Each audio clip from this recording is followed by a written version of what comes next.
हशर आवे जे कल आना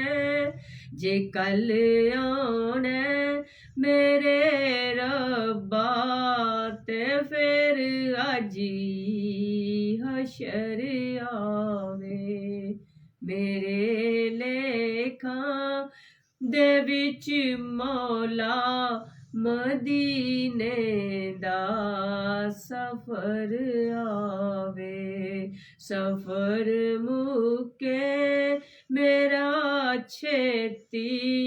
मुहम्मद दा नगर आवे